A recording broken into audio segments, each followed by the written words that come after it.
So first sum है हमारे पास, in the given figure A B parallel to C E and D F parallel to C B, find the value of the x and Y.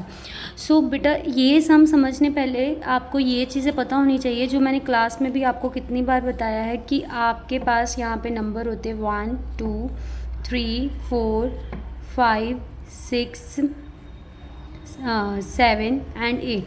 आपको पता है कि 1 के opposite जो 3 पड़ा है that is a vertically opposite angle, 2 and 2 के opposite 4 पड़ा है तो this is a vertically opposite angle. और कॉरेस्पॉन्डिंग क्या होते हैं, अगर इसका ऊपर वाला एंगल देखा है तो इसका भी ऊपर वाला एंगल देखना है। तो 1 के कॉरेस्पॉन्डिंग क्या है 8, 4 के कॉरेस्पॉन्डिंग है 7, 2 के कॉरेस्पॉन्डिंग है 5, 3 के कॉरेस्पॉन्डिंग है 6। तो नेक्स्ट हमारे पास है अल्टरनेट एंगल। अल्टरनेट का मतलब है जो आपका z बने। ये देखो कैसे z, 4 के इक्वल क्या है 5, 3 के इक्वल क्या है 8, तो ऐसे अल्टरनेट होते हैं। और एक चीज़ आपके पास समझने वाली है कि को इंटीरियर क्या होते हैं। बेटा को इंटीरियर क्या होते हैं, जो ऑपोजिट दिखते हैं, दो एंगल्स के दो एंगल्स जब आपको ऑपोजिट दिखते हैं ऐसे लाइंस में, दैट इज़ कॉल्ड द को इंटीरियर एंगल। और एक और एंगल होता है जो आपके पास है लीनियर पेयर, एक ही लाइन में चाहे 2 आ रहे हैं, चाहे 3 आ रहे हैं, चाहे इस तरह आपके पास 2 आ रहे हैं, that is called the linear pair angle which is equals to 180। तो अब देखते हैं हमारा फर्स्ट सम। इसमें आपको x और y की वैल्यू निकालनी है। आपके पास x यहाँ है, y यहाँ है। अब सबसे पहले x समझते y समझते हैं। y सबसे ईजी है, मैंने आपको अभी बोला था अल्टरनेट एंगल कौन से होते हैं, जो z बनाते हैं ऐसे। ये किसके इक्वल है, ये इसके इक्वल।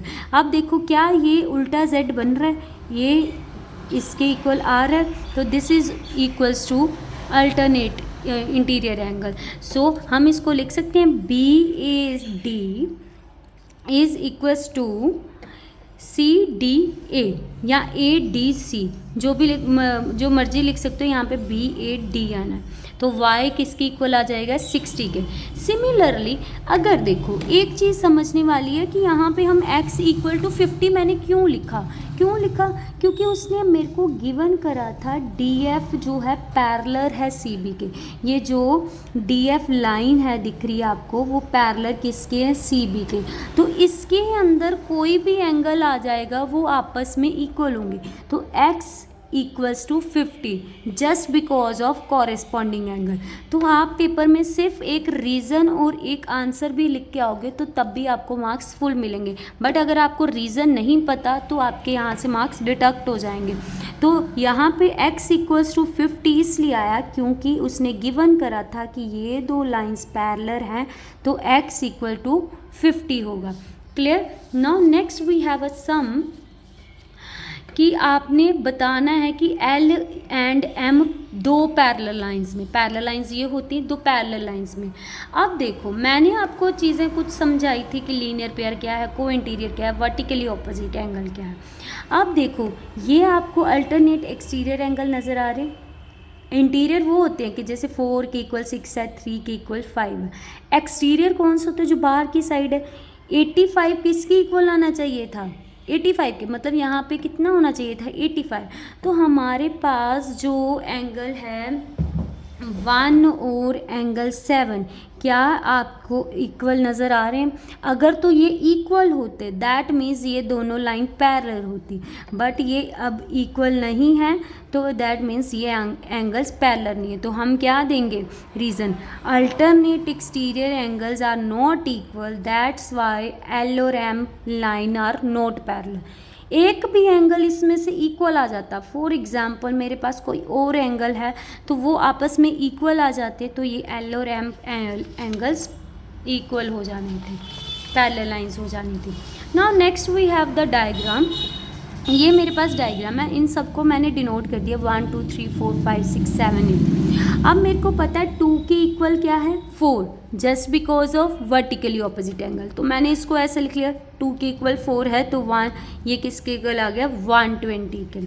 और मुझे पता है कि 60 किसके इक्वल होगा 5 के, ये भी वर्टिकली ऑपोजिट एंगल है, ये दोनों वर्टिकली ऑपोजिट एंगल है। तो इसको मैं लिख सकती हूँ कि जो एंगल 5 है वो भी कितना आ गया 60 और एंगल 4 कितना आ गया 120। क्या ये दोनों प्लस करने पे 180 आएगा? ये दोनों प्लस करने पे मेरे पास 180 आ रहा है। अगर तो आपके पास एंगल्स इक्वल आ रहे हैं तब भी वो L पैरेलल टू M होगा, या फिर उनका सम करने पे आपके पास 180 आ रहा है तब भी ये दोनों लाइंस क्या होंगी, पैरेलल होंगी आपस में।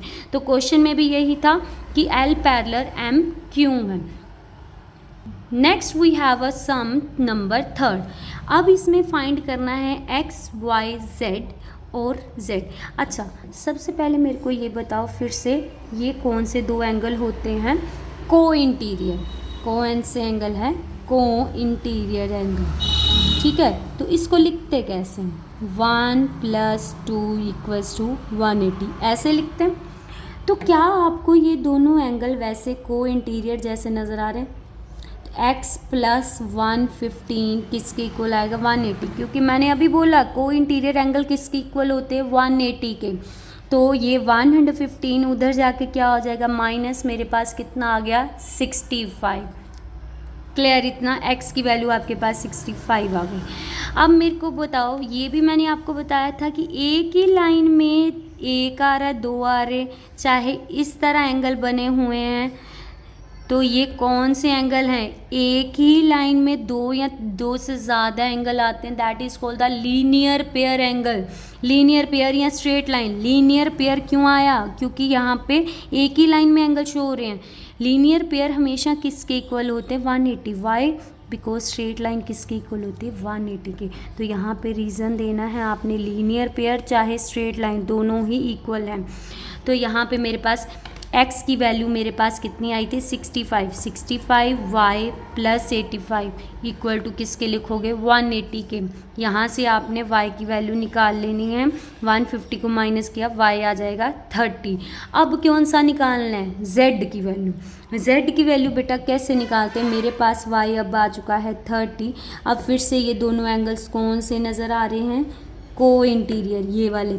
z और y कौन सा एंगल है? को इंटीरियर। तो यहाँ पे z + y = 180 लिख सकती हूँ मैं। तो ये यहाँ पे मेरे पास कितना एंगल हो जाएगा? 150।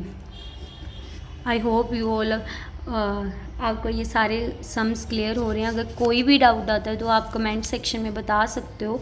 Now next we have a sum number 4। तो फॉर सम में कुछ नहीं बताना, सिंपली लीनियर पेयर बताने। ए बी लाइन में, ये जो ए बी लाइन है इसमें कितने लीनियर पेयर हैं? ये नहीं है, 2 लीनियर पेयर। तो उसका मैंने लिख लिया 1 और 5।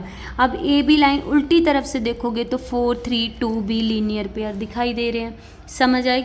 नाउ नेक्स्ट, ये सी डी, ये जो सी डी लाइन है इसमें कितने एंगल लीनियर पेयर में है? 5 और 4 मैंने लिख लिया।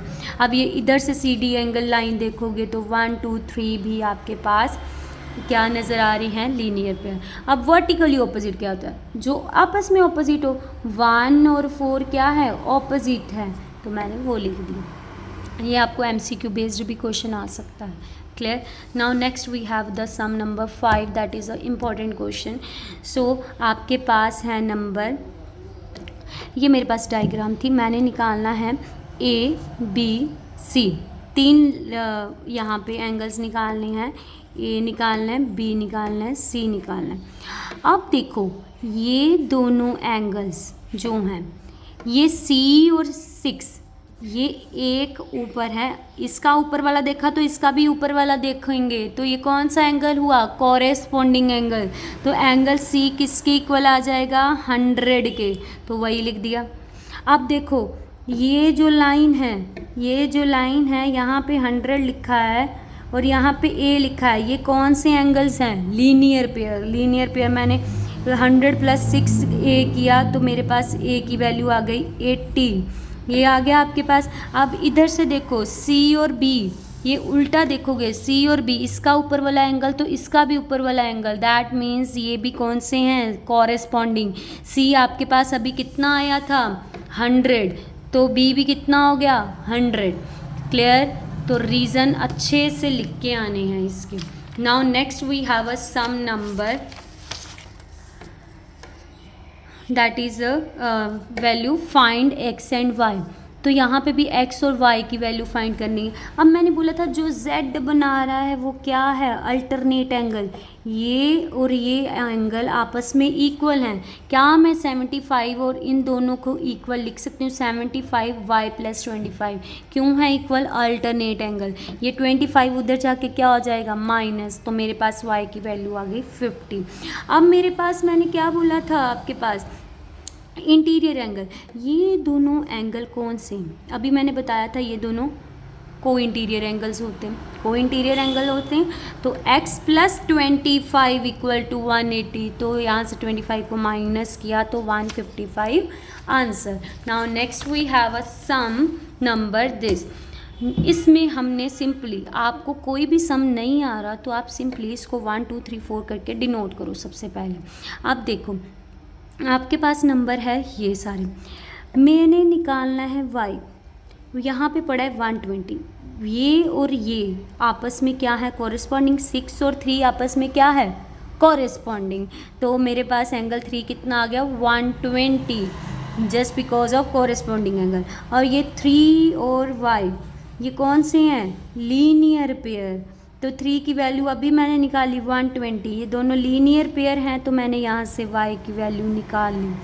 क्लियर, इतना क्लियर। 3 की यहाँ पे वैल्यू पुट करी 120 उधर जाके माइनस होगा तो मेरे पास y की वैल्यू आ गई 60।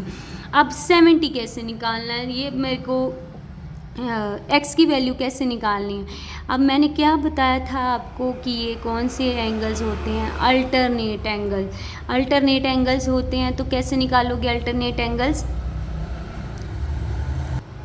ये देखो ये और ये क्या आपस में अल्टरनेट दिख रहे हैं, ये और ये अल्टरनेट इंटीरियर एंगल है, तो ये भी कितना हो जाएगा 70। तो मैंने सिर्फ रीज़न दे दिया। तो पेपर में आप सिर्फ एक रीज़न विद आप उसका x y की वैल्यू भी लिख के आ जाओगे, तब भी आपको फुल मार्क्स मिल जाएंगे। तो I hope you all are clear, कि आपको सभी को क्लियर हो चुके हैं सम्स। अगर आपको कोई भी डाउट आता है तो आप मेरे को कमेंट सेक्शन में बता सकते हो।